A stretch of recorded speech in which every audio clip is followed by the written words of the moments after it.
எந்த கொம்பனாலும் என்னை விலைக்கு வாங்க முடியாது என்ற நிலை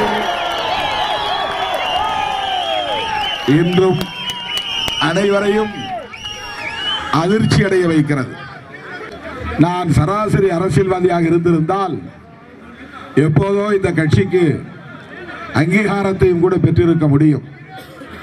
நான் சராசரி அரசியல்வாதியாக இருந்திருந்தால் நேற்றைக்கு ஒரு நிலைப்பாடு, இன்றைக்கு ஒரு நிலைப்பாடு என்று எடுத்திருக்க முடியும். நான் சராசரி அரசியல்வாதியாக இருந்திருந்தால்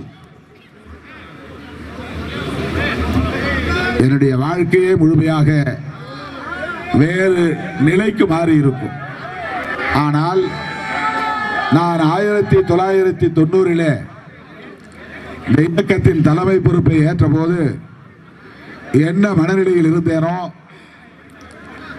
எப்படிப்பட்ட வாழ்க்கை வாழ்ந்தேனோ, அதே இன்றைக்கு 35 ஆண்டுகளுக்கு பிறகும் நான் பின்பற்றுகிறேன். அந்த வாழ்க்கையிலேயே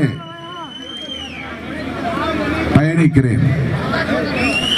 3 முறை நான் நாடாளுமன்ற உறுப்பினராக தேர்ந்தெடுக்கப்பட்டிருக்கலாம். ஆனால் ஒரு நிமிடம் கூட எனக்கு எம்பி என்ற எண்ணம் வந்ததே இல்லை.